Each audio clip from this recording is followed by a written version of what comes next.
ഈ ഉച്ചി തേച്ച കൈകൊണ്ട് തന്നെ ഉദകക്രിയയും നടത്തി എന്ന് പറയുന്നത് കേട്ടിട്ടില്ലേ? അത് തന്നെയാണ് ഈ വീക്ക്ലി ടാസ്കിൽ ബിഗ് ബോസ് കളിച്ച കളി. കഴിഞ്ഞ വീക്ക്ലി ടാസ്ക് നടന്നപ്പോൾ ബിഗ് ബോസ് എല്ലാവരെയും ഞെട്ടിച്ചു കളഞ്ഞു. ഒരു തൊപ്പിക്കളി. ആ തൊപ്പിക്കളിയുടെ അവസാനമൊക്കെ ബോറായിപ്പോയി. വലിയ എഫേർട്ടുകളൊന്നും ഇല്ലാതെ ആ തൊപ്പിക്കളി അങ്ങ് പൂർത്തിയാക്കി. ആ കളി കഴിഞ്ഞപ്പോഴേക്കും സൂപ്പർ പവറുകൾ വാരി അങ്ങ് വീശിക്കളഞ്ഞു Big Boss. Super family power, super immunity power, super nomination power, ഇതൊക്കെ കിട്ടിയപ്പോഴേക്കും അത് കിട്ടിയ ആൾക്കാർ ഭയങ്കര ഹാപ്പിയായി. വലിയൊരു കൂട്ടം ആൾക്കാർക്ക് വല്ലാത്ത സങ്കടവും ബിഗ് ബോസിനോട് കടുത്ത അസൂയയും ഒക്കെ ഉണ്ടായി. പക്ഷെ തുറന്നു പറയാനൊന്നും പറ്റില്ലല്ലോ, അങ്ങനെ എല്ലാവരും അടങ്ങിയിരിക്കുകയായിരുന്നു. എന്നാൽ അങ്ങനെ വലിയ പവറുമൊക്കെ ആയിട്ട് വന്ന് ആ ഗെയിമിൽ ജയിച്ച ആൾക്കാരെയൊക്കെ ഇത്രയധികം അങ്ങോട്ട് വാനിലേക്ക് ഉയർത്തിയ ബിഗ് ബോസ് തന്നെ ഈ ആഴ്ചത്തെ വീക്ക്ലി ടാസ്കും കൊണ്ട് വന്നിട്ട് കഴിഞ്ഞ ആഴ്ച എന്തൊക്കെയാണോ താനായിട്ട് അവിടെ ചെയ്തു വെച്ചത് അതെല്ലാം താനായി തന്നെ വലിച്ച് താഴെ ഇട്ടു. എന്ന് പറഞ്ഞാൽ ഈ വീക്ക്ലി ടാസ്കിലും നൂറ തന്നെയായിരുന്നു ജയിക്കാൻ സാധ്യതയുള്ളത്. നൂറയെ ഒരു തരത്തിലും വിജയിപ്പിക്കരുത് എന്നുള്ള നിർബന്ധം അക്ബറിനും ടീമിനും ആയിരുന്നില്ല ഉണ്ടായിരുന്നത്, ബിഗ് ബോസിന് തന്നെയായിരുന്നു. അതുകൊണ്ട് എന്താണ് ബിഗ് ബോസ് ചെയ്തത്? നിയമാവലികൾ പൂർണ്ണമായിട്ടും നൂറയോട് പറയാതിരുന്നു. ലഭിച്ച ഭാഗികമായ അറിവ് വെച്ചുകൊണ്ട് നൂറ ഗെയിമുമായിട്ട് മുൻപോട്ട് പോയി ടാസ്ക് കളിച്ച് മുന്നേറിക്കൊണ്ടായിരുന്നു. രണ്ടാം ദിവസം ബിഗ് ബോസ് അതിനകത്ത് കുറച്ചുകൂടി നിയമം കൊണ്ടുവന്ന് നൂറയെ അല്പം കൂടി വരിഞ്ഞു മുറുക്കി. മൂന്നാം ദിവസമായപ്പോഴേക്ക് നൂറയ്ക്ക് ഇടവും വലവും തിരിയാൻ പറ്റാത്ത രീതിയിൽ നിയമങ്ങൾ കൊണ്ട് ശ്വാസം മുട്ടിച്ച് കൊന്നുകളഞ്ഞു എന്ന് വേണമെങ്കിൽ പറയാം. ഇതിനെ ഒരിക്കലും ഒരു ഗെയിം എന്ന് നമുക്ക് പറയാനേ പറ്റില്ല. ഇതൊക്കെയാണ് ബിഗ് ബോസിന്റെ 7ന്റെ പണി എന്ന് പറയുന്നത്. എന്തു പണി ബിഗ് ബോസ് കൊടുത്താലും അതിന്റെ പിൻപിൽ ഒരു ന്യായമുണ്ടാകണം. ഇത് ന്യായമില്ലെന്ന് മാത്രമല്ല, അന്യായങ്ങൾ മാത്രം കാണിക്കുവാൻ വേണ്ടി ബിഗ് ബോസ് ഇറങ്ങി തിരിച്ചിരിക്കുകയാണ്. പറയാതിരിക്കുവാൻ കഴിയില്ല. കഴിഞ്ഞ ആഴ്ച ബിഗ് ബോസ് കൊടുത്ത ഈ സൂപ്പർ പവറുകൾ, ആ പവറുകൾ തീർച്ചയായിട്ടും ബിഗ് ബോസിന് നൂറയുടെ കയ്യിൽ നിന്നും തട്ടിപ്പറിച്ചേ പറ്റുള്ളൂ. അതിനുവേണ്ടി ഈ വീക്ക്ലി ടാസ്കിൽ ഓരോ ദിവസവും ഓരോരോ മുടന്ത ന്യായങ്ങളും പുതിയ നിയമ സംവിധാനങ്ങളുമായി ബിഗ് ബോസ് വന്നുകൊണ്ടേയിരുന്നു. ഒന്നാം ദിവസം നൂറ കളി കഴിഞ്ഞപ്പോൾ തന്റെ കയ്യിൽ 2 ബ്ലാക്ക് കോയിനുകൾ സൂക്ഷിച്ചു. അങ്ങനെ സൂക്ഷിച്ചത് വലിയൊരു അബദ്ധമായി പോയി. ബിഗ് ബോസ് രണ്ടാമത്തെ ദിവസം പറയുകയാണ്, ഇന്നലെ കിട്ടിയ ആ ബ്ലാക്ക് കോയിൻ ഉണ്ടല്ലോ, അത് സ്വന്തം അക്കൗണ്ടിൽ നിക്ഷേപിക്കപ്പെടും, അത് ഇന്നലെ മറ്റുള്ളവർക്ക് കൊടുക്കേണ്ടതായിരുന്നുവെന്ന്.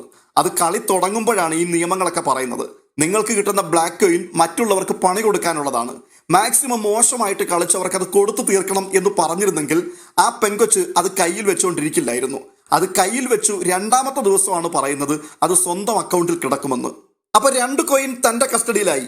ഈ 2 കോയിൻ തന്റെ കസ്റ്റഡിയിൽ ഇരിക്കുമ്പോൾ ബിഗ് ബോസ് പറയുകയാണ്, ബ്ലാക്ക് കോയിൻ കൂടുതൽ കിട്ടുന്നയാള് നോമിനേഷനിലേക്ക് പോകുമെന്ന്. സൂപ്പർ നോമിനേഷൻ പവർ വാങ്ങി നിൽക്കുന്ന ആളാണ്, സൂപ്പർ ഇമ്മ്യൂണിറ്റി പവറുമായിട്ട് നിൽക്കുന്ന ആളാണ്. ആ ആളിനോടാണ് പറയുന്നത്, ബ്ലാക്ക് കോയിൻ നിങ്ങളുടെ കയ്യിൽ കൂടുതലുണ്ടെങ്കിൽ നിങ്ങളായിരിക്കും അടുത്ത ദിവസം നോമിനേഷനിലേക്ക് പോകാൻ പോകുന്നത്. അപ്പോൾ നൂറ ഓർത്തു, മൂന്നാമത്തെ ദിവസം വരുമ്പോഴേക്കും വീണ്ടും ബ്ലാക്ക് കോയിനുകൾ കിട്ടും. അങ്ങനെയാണെങ്കിൽ ഇന്നലെ ഞാൻ ബ്ലാക്ക് കോയിൻ ഒരെണ്ണം അക്ബറിനും 2 എണ്ണം അഭിലാഷിനും കൊടുത്തിട്ടുണ്ട്. അപ്പോൾ അഭിലാഷിന് 1 or 2 കൊടുത്താൽ അഭിലാഷിനെ നോമിനേഷനിലേക്ക് വിടാം, എനിക്ക് സേഫ് ആകാം. ആ ഒരു ചിന്തയിലാണ് നൂറ കളിക്കുന്നത്. പക്ഷേ നൂറയെ പൂട്ടാൻ വേണ്ടി ബിഗ് ബോസ് മൂന്നാം ദിവസം നൂറയുടെ കയ്യിൽ ബ്ലാക്ക് കോയിൻ കൊടുത്തില്ല. ഇത് എന്തൊരു നിയമമാണ് ബിഗ് ബോസേ? ഒരു ടാസ്ക് കൊണ്ടുവന്നാൽ ആ ടാസ്കിനകത്ത് ഇന്നതിൻ്റെതാണ് ഇതിന്റെ നിയമാവലികളെന്ന് നേരത്തെ കൂട്ടി പറയണ്ടേ? ഇതൊന്നും പറയാതെ തോന്നുന്നത് പോലെ പൊളിച്ചു പണിഞ്ഞ് ഇങ്ങനെ മുൻപോട്ട് വിടുമ്പോൾ ഇവിടെ നഷ്ടപ്പെടുന്നത് ബിഗ് ബോസിന്റെ ക്രെഡിബിലിറ്റി തന്നെയല്ലേ? ഈ ഗെയിമിനെ ഒരു ഗെയിം സ്പിരിറ്റിൽ നോക്കിക്കാണുന്ന ആൾക്കാരുണ്ട്. അവർക്കിതിനെ ന്യായീകരിക്കാൻ പറ്റില്ല. അവർ വിലയിരുത്തുന്നത് ശരിക്കും അവിടുത്തെ ഗെയിമിനോടുള്ള ബന്ധത്തിൽ മാത്രമാണ്. അല്ലാതെ മത്സരാർത്ഥികൾ അവർക്ക് ഇഷ്ടമുള്ളതാണോ പറയുന്നത്, അല്ലെങ്കിൽ അവർക്ക് ഇഷ്ടമില്ലാത്ത പ്രവർത്തികൾ കാണിക്കുന്നുണ്ടോ, ഇത് നോക്കിയിട്ട് വിലയിരുത്തുന്ന ആൾക്കാരല്ല.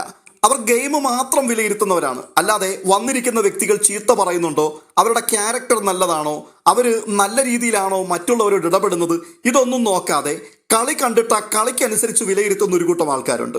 അങ്ങനെയുള്ള ആൾക്കാരെ കണ്ടമാനം നിരാശപ്പെടുത്തുന്ന തീരുമാനങ്ങളായിരുന്നു ഈ വീക്ക്ലി ടാസ്കിൽ ബിഗ് ബോസ് പുറത്തു കൊണ്ടുവന്നിട്ടുള്ളത്. എന്നാൽ ഗെയിമിനേക്കാൾ ഉപരി, ടാസ്കിനേക്കാൾ ഉപരി അതിനകത്ത് വന്നിരിക്കുന്ന വ്യക്തികളെ ആരാധിക്കുന്ന ഒരു കൂട്ടം ആൾക്കാരുണ്ട്.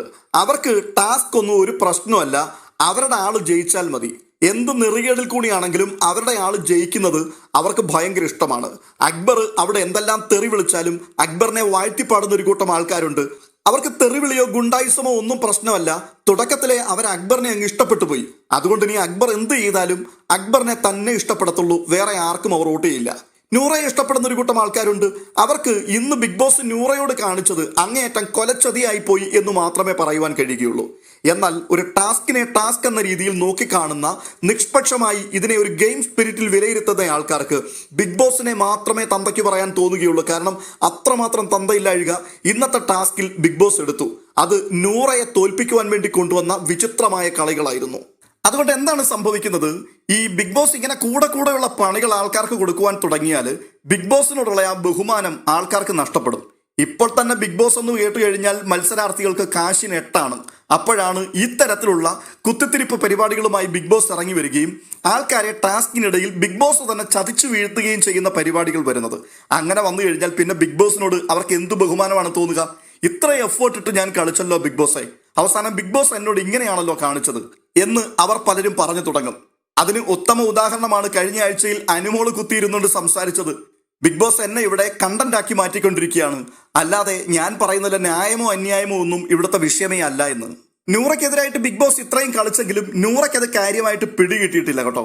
സത്യം പറഞ്ഞാൽ നൂറ ഈ ഗെയിമിനോടുള്ള ബന്ധത്തിൽ വളരെയധികം അജ്ഞതയിലാണ്. കാര്യമായിട്ട് അതിനെ ഒന്ന് ശ്രദ്ധിക്കുവാനോ ചിന്തിക്കുവാനോ വിലയിരുത്തുവാനോ ഉള്ള കപ്പാസിറ്റി ഒന്നും നൂറയ്ക്കില്ല. ഇനി നൂറ മാത്രമല്ല, ആ ഗെയിമിൽ പാർട്ടിസിപ്പേറ്റ് ചെയ്ത നല്ലൊരു കൂട്ടം ആൾക്കാർക്കും ഈ ഗെയിമിനെ കുറിച്ച് ഒരു ചുക്കും ചുണ്ണാമ്പും അറിയില്ല. അതിനെ എങ്ങനെ കൊണ്ടുപോകണമെന്ന് വ്യക്തതയില്ലാത്ത പല ആൾക്കാരും. മൂന്നാമത്തെ ദിവസം ടാസ്ക് തീരാൻ തുടങ്ങുമ്പോഴാണ് യൂണിയൻ നേതാവൊക്കെ ഒന്ന് ഓണായി ഓൺ ദ വേയിലേക്ക് വന്നത് തന്നെ.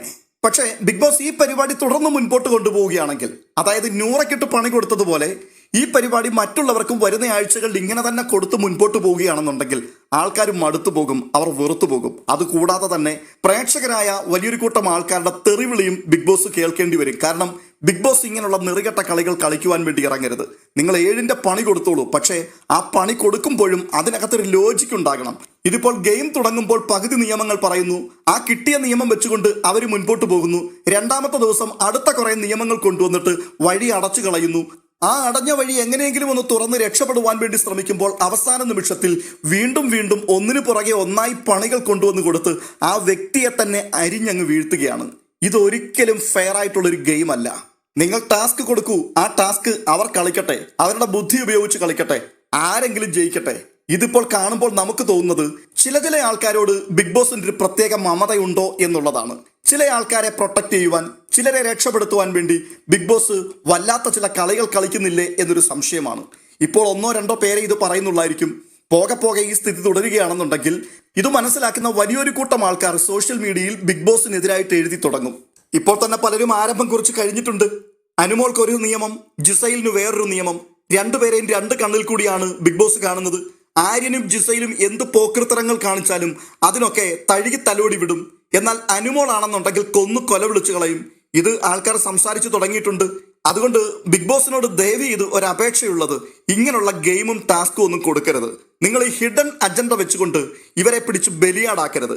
അവർ കളിക്കട്ടെ, ഫെയർ ആയി കളിച്ചിട്ട് അതിനകത്ത് കഴിവുള്ളവർ, ബുദ്ധി ഉപയോഗിച്ച് കളിക്കുവാൻ അറിയാവുന്ന വ്യക്തികൾ, അവർ കളിച്ചു കയറട്ടെ, അവർ പ്രേക്ഷകരുടെ ഹൃദയത്തിന് ഇടം പിടിക്കട്ടെ.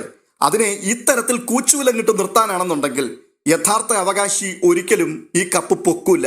ബിഗ് ബോസ് അതിനകത്ത് വൃത്തികെട്ട ഗെയിം കളിച്ചു, ബിഗ് ബോസിന് ഇഷ്ടമുള്ള ആളിന് കപ്പ് കൊടുത്തു വിട്ടു എന്നൊക്കെയുള്ള ചീത്തപ്പേര് സമൂഹ മാധ്യമങ്ങളിൽ പരക്കെ വ്യാപിക്കും.